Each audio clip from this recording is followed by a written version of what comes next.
በጣም ብዙ ፊቸሮች በጣም ብዙ ጥቅሞች ለደንበኞች የሚሰጥ ነው። በደህንነቶቹ ላይ እንኳን ባተኩር ብዙ የደህንነት መቆጣጠሪያዎችን ለደንበኞች አብሮ የሚያቀርብ አፕሊኬሽን ነውና ለምሳሌ ደንበኞች ኤምኤፍኤ እንዲጠቀሙ መልቲ ፋክተር አውተንቲኬሽን ነው የሚባለው። ሁለት ጊዜ የይለፍ ቃል ተጠይቀው ማንነታቸውን አረጋግጠው ትራንዛክሽን እንዲፈጽሙ የሚያስችል ትልቅ ፈንክሽን አለው። ያንም ደግሞ በደንበኞች ፈቃድ ኦን የሚደረግና የሚጠፋም ሊሆን ይችላል። ነገር ግን እኛ የምንመክረው ይህንን በትክክል እንዲጠቀሙበት ነው። ስለዚህ ደንበኞች በነፃነት ሊጠቀሙበት የሚችሉ ዘመናዊ የሆነ በጣም ብዙ አማራጮችን ይዞ የመጣ ነው። ብዙ የደህንነት መቆጣጠሪያዎች ከኋላው ተደርገውለታል። አሁን እንዳልኩት የኤምኤፍኤ ወይም ሁለት ፒን የሚጠየቅበት መንገድ እንደ አንድ አማራጭ ማንሳት ይቻላል። ባዮሜትሪክስ ለምሳሌ በአሻራ የሚከፈት ስልክ ካለ በሱም በተጨማሪነት አክሰስ ሊሆን ይችላል እና እንደዚህን የመሳሰሉ ጥሩ የሚባሉ የደህንነት ፊቸሮችን ይዞ መጥቷል እና ደንበኞች ያለ ስጋት እንዲጠቀሙበት የሚመከር አይነት አፕሊኬሽን ነው። ብዙ ሂደቶችን አልፎ ነው እዚህ ላይ አሁን ለደንበኛ የቀረበው። ነገር ግን ደንበኞች ይህን ባለማስተዋል ምናልባት ሳይጠቀሙበት ኦፕን እንዳይተውት ስጋት አለኝ። ስለዚህ በዛ ላይ ነው አሁን እንግዲህ አንዳንድ የደህንነት ጥቅሞችን አስተውለው እንዲጠቀሙበትና ራሳቸውንም ከጥቃት እንዲከላከሉ እንዲሁ ለማሳሰብ በዚሁ አጋጣሚ ይፈልጋለሁ።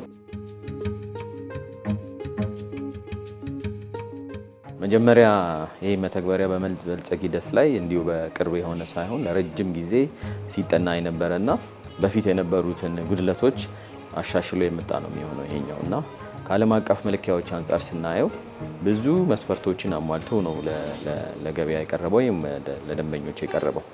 ይህም ደግሞ በእኛም የሴኪዩሪቲ ቲም ወይም በመረጃ ስራ ደህንነት በሚሰሩ ባለሙያዎች ተረጋግጦ ከኛም ውጭ ባሉ ሌሎች የመንግስት ተቋማት ተረጋግጦ ነው ወደ ደንበኛ ያወጣውና ከሞላ ጎደል ዓለም ላይ ያሉ መሰረታዊ የሚባሉትን ሴኪዩሪቲዎች በሙሉ አሟልቶ ከዛም በተጨማሪ ደግሞ የተሻሉ ፊቸሮችን ጨምሮ ነው የወጣው። ለምሳሌ አሁን አዲሱ ያለው መተግበሪያ ላይ ከቅርብ ጊዜ ወዲህ ደግሞ ምን ይዞ መጥቷል? አንድ ትንሽዬ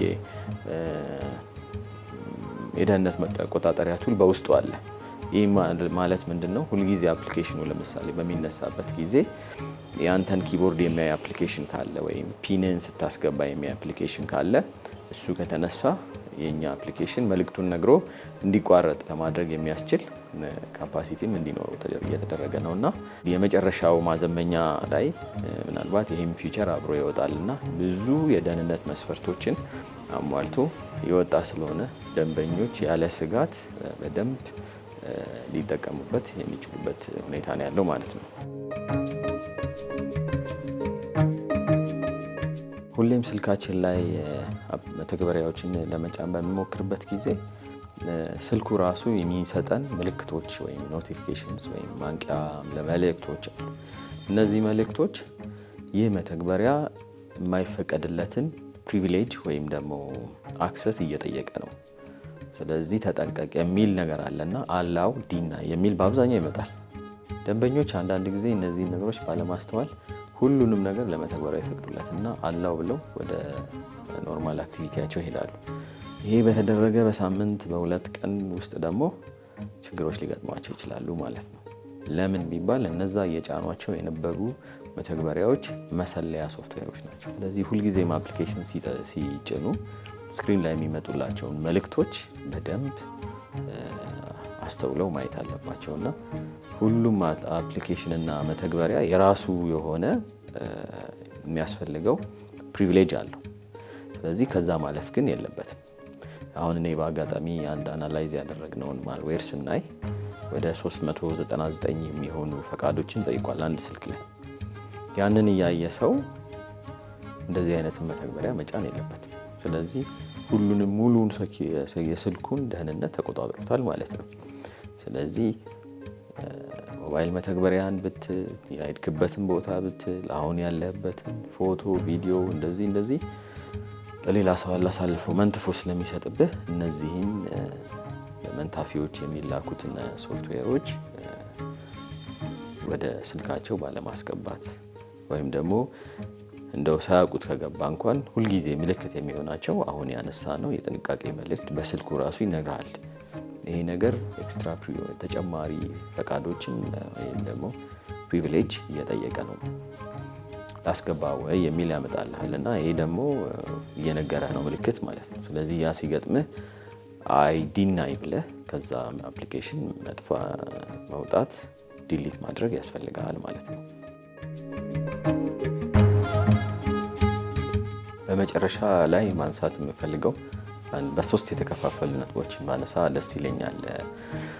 ከስተመሮች መሰረታዊ መረጃዎችን ስለሚሰጡ ከአጠቃቀም አንጻር ማለት ነው። የመጀመሪያው የሞባይል ባንኪንግ መተግበሪያ ደህንነት ምንድን ነው የሚለው አንደኛው የሞባይል መተግበሪያቸው ደህንነትና ትክክለኝነት ማንኛውም ሰው የሚያውቀው ከትክክለኛ ምንጭ ሲጭነው ነው። ይህም ከአፕ ስቶር ከፕሌይ ስቶር ብቻ ከሆነ ነው ትክክለኛ ማለት ነው። ስለዚህ እንደነዚህ አይነት ሌሎች አይነት ተመሳሳይ ጎጂ መተግበሪያዎች ወይም ተመሳሳይ ወይም ፌክ አጭበርባሪ አፕሊኬሽኖች ካሉ ከሱን ባለመጠቀም ራሳቸው መከላከል አንዱና ዋነኛው ነው። ስለዚህ አንዱ የመከላከያው መንገድ በቀላሉ ከመሰረታዊ ምንጮች ከሚባሉት ከአፕ ስቶር እና ከፕሌይ ስቶር ብቻ መጫን አንደኛው መከላከያ መንገድ ነው።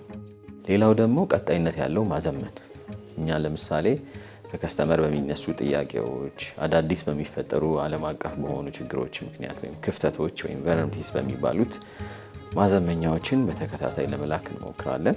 ስለዚህ በተቻለ መጠን አፑ ላይ ራሱ ነው የምንልከው።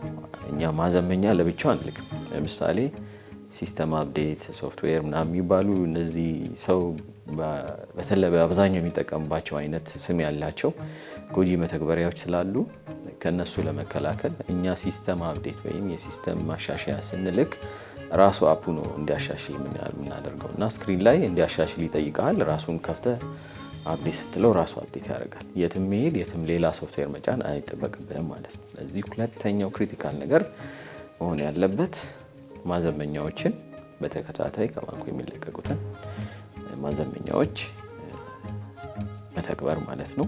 በሶስተኛ ደረጃ የስልክና የኔትወርክ አጠቃቀም ነው።